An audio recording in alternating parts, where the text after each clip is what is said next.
है कि ब्रह्मावस्था से गति प्रारंभ करके एक साइकिल सवार 20 सेकंड में 4 मीटर प्रति सेकंड का वेग प्राप्त कर लेता है, तो साइकिल सवार का औसत त्वरण आपको ज्ञात करना है। तो सबसे पहले जो मुझे दिया है उसको लिख लेते हैं। क्या क्या है कि विरामावस्था से गति प्रारंभ हो रही। विरामावस्था का मतलब विराम की अवस्था यानी कि रेस्ट की पोजीशन। तो इसका जो प्रारंभ का वेग हो गया u बराबर 0 हो गया। इसका मतलब चल नहीं रही थी, विराम में थी, स्थिर अवस्था में थी, रेस्ट की अवस्था में। अगली बात, इसको टाइम लगा 20 सेकंड का। तो टाइम 20 सेकंड में, टाइम को हम t से प्रकट करते हैं, t बराबर 20 सेकंड में 20 सेकंड में क्या हुआ, 4 मीटर प्रति सेकंड का वेग प्राप्त कर लिया। इसका मतलब इसका जो फाइनल वेग, अंतिम वेग हो गया, उस अंतिम वेग को हम v से प्रकट करते हैं। ये हो गया 4 मीटर प्रति सेकंड। पूछा यह गया है कि आपको औसत त्वरण ज्ञात करना है। त्वरण को हम a से प्रकट करते हैं, a आपको ज्ञात करना है। अब हम देखेंगे कि हमारे पास जो गति के 3 समीकरण हैं, उन समीकरणों में से ऐसा कौन सा समीकरण है जिसमें u, t, v और a आता हो। उन तीनों समीकरणों में से जो गति का मेरा पहला समीकरण है उसमें हमारा u, v, t, a आता है। तो हम पहला समीकरण लगा देंगे। गति के प्रथम समीकरण से, गति के प्रथम समीकरण से, प्रथम समीकरण क्या है, v बराबर u प्लस at। तो v अंतिम वेग, v कितना दिया गया, 4 मीटर प्रति सेकंड, इसकी जगह 4 रख दिया। u कितना है 0, a तो पता ही करना है, इंटू t कितना है 20। अब यहाँ पर 20 में a जोड़ेंगे, a का गुणा करेंगे तो ये हो जाएगा 20 है, 0 जोड़ेंगे तो 20 a बना रहा, इक्वल टू हो गया 4। यहाँ से a बराबर 20 का गुणा है, इधर आकर के भाग हो जाएगा 4/20। तो a बराबर हमारा 4/20 आ गया। इसको अब हम काट देंगे अपना, 4 × 4 4 × 20, काटने का मतलब सरल कर देंगे। या चाहो तो 20 का 4 में भाग दे दो। अब 1 का 5 में भाग देना है तो दे दो। तो a बराबर 1 में जाएगा नहीं, तो जब जाएगा नहीं तो हम क्या करेंगे, सबसे पहले 10 लगा लिया तो इसमें 0 पड़ जाएगा, 10 हो जाएगा, तो 5 दूनी 10। तो 0.2 आ गया मीटर प्रति सेकंड। तो ये आंसर आ गया हमारा। अब हम देखेंगे कि इसी प्रश्नावली में प्रश्न नंबर 1 के बाद प्रश्न नंबर 4 जो है, बिल्कुल सेम सवाल है कि एक कार विरामावस्था से चलकर, इसमें साइकिल थी तो उसमें कार हो गई, चल विरामावस्था से रही है। यहाँ से देख लो, यहाँ पर हम प्रश्न नंबर 4 हल किए दे रहे हैं। प्रश्न नंबर ये 4, विरामावस्था से चलकर 10 सेकंड में, तो इसका मतलब प्रारंभिक वेग इसका भी u बराबर 0 है, टाइम t बराबर 10 सेकंड दे दिया इन्होंने।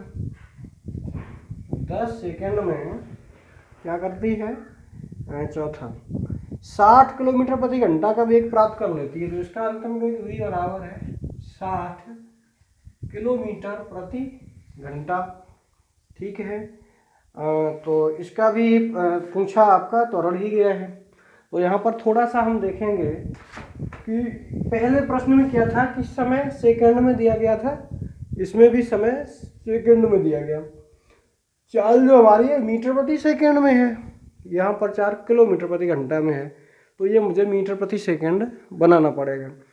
किलोमीटर प्रति घंटा को मीटर प्रति सेकंड में बनाने के लिए 5/18 का गुणा करते हैं, या भूल जाओ किसका गुणा करते हैं, किलोमीटर को मीटर बना दो, घंटा को सेकंड बना दो।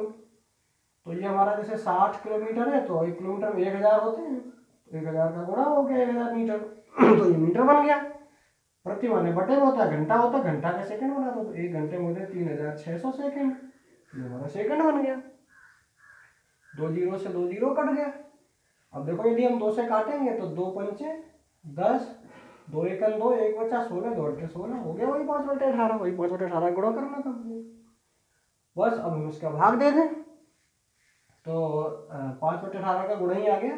चलो 18 डायरेक्ट 60 में जाएगी नहीं, पहले काट के देखते हैं। 2 से कट जाएगा, ये 30 बार, ये 2 ने 18।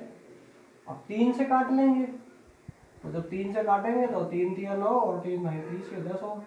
10 पना 50 ऊपर हो गया, 3 नीचे, तो v इक्वल टू हो गया मेरा 50/3। अब ये मीटर प्रति सेकेंड बन गया। 60 किलोमीटर प्रति घंटा था, तो ये मेरा 50/3 मीटर प्रति सेकेंड बन गया। अब पूछा वही त्वरण गया है, ये बिल्कुल वही गति के पहले समीकरण से, गति के प्रथम समीकरण से। प्रथम समीकरण क्या कहता है? v बराबर u प्लस AT। v कितना आ गया? 50/3। u प्रारंभिक वेग 0 प्लस a गुणे t। इसमें 20 सेकंड है, इसमें 10 सेकंड है। 10 तो 10 में क्या गुणा करेंगे? 10 है, 10 में 0 गुणा 10 है, तो 10a इक्वल टू ये 50/3। उल्टा लिख दिया, राइट वाला लेफ्ट में लिख दिया, लेफ्ट वाला राइट में लिख दिया। जो चिन्ह बदले थे प्लस वाले माइनस के, वो कट गए दोनों तरफ से। तो यहाँ से a बराबर कितना हो गया? 50/3 था, 10 का गुणा हो जाके ये भी भाग में चला गया। 10 पना 50, 5 बार कट गया। a बराबर हो गया 5/3 मीटर प्रति सेकेंड स्क्वायर। अच्छा ठीक है, पहले वाले में मीटर प्रति सेकेंड लिख दिया था, टॉर्ड का मात्रा मीटर प्रति सेकेंड स्क्वायर होता है ये। तो ये 5/3 मीटर प्रति सेकेंड स्क्वायर, चाहे तो हम 3 का 5 में भाग दे दें, तो ये हमारा उत्तर आ जाएगा। इसी तरह से मेरा अगला प्रश्न छठवां है, वो भी सेम मिलता जुलता है। तो पहला, चौथा और छठवां प्रश्न ये कहता है कि एक कार विरामावस्था से चलकर, कार है वो विरामावस्था से चलकर, इसमें आपका समय दिया गया है 0.05 घंटे में। तो प्रारंभ विरामावस्था से चल रहा है तो u बराबर 0 ही हो गया। टाइम t इसमें 10 सेकेंड था, इसमें 0.05 घंटा है, 0.05 घंटा है, सेकंड बना दे। तो उसमें क्या करेंगे? 0.05 में 1 घंटा में 3600 सेकंड है, अभी बताएगा। तो 3600 का गुणा कर दिया, 3600 का, 2 अंक वाले दशमलव है, इसमें 2 जीरो है, तो जीरो हम छोड़ देंगे, 5 या 37 में सीधा सीधा गुणा हो गया। या गुणा करेंगे 2 अंक वाले दशमलव करेंगे, वो जीरो हमारे निपट जाएंगे। तो 5 छक्का 30 और 5 3 15 3 18, ठीक है। इसका मतलब 180 सेकंड हुए इसमें। टाइम हमारा 0.05 घंटा का मतलब 180 सेकंड हो गया। ये जो है 180 मीटर प्रति सेकंड का वेग प्राप्त कर लेती है। बिल्कुल इसी तरह से इसने 4 मीटर प्रति सेकंड का वेग प्राप्त किया था। सवाल नंबर 6 कह रहा है ये 180 मीटर प्रति सेकंड का, इसका मतलब अंतिम वेग v बराबर 180 मीटर प्रति सेकंड। ये 180 मीटर प्रति सेकंड का वेग प्राप्त कर लेती है। इसका त्वरण क्या होगा? इसका त्वरण देख लेते हैं। तो वही बिल्कुल सेम गति के प्रथम समीकरण से, मात्रक मीटर प्रति सेकंड है, कोई दिक्कत नहीं, घंटा सेकंड में बदल रखा है। तो सीधा सीधा फार्मूला लगाएंगे क्या? गति के प्रथम समीकरण से, गति के प्रथम समीकरण से पहला समीकरण कहेगा v बराबर u प्लस AT। तो v का मान 180 equal to u 0 plus a गुणे t का मान भी आपका 180 सेकंड है। 180 a प्लस 0 180 है, 180 है, इधर लेफ्ट में लिख दिया, इसे उधर लिए चले गए 180। हालांकि ये माइनस का उधर जाके ये माइनस का हो जाएगा, इधर जाके ये माइनस कट जाएगा, सीधा लिख लिया हमने।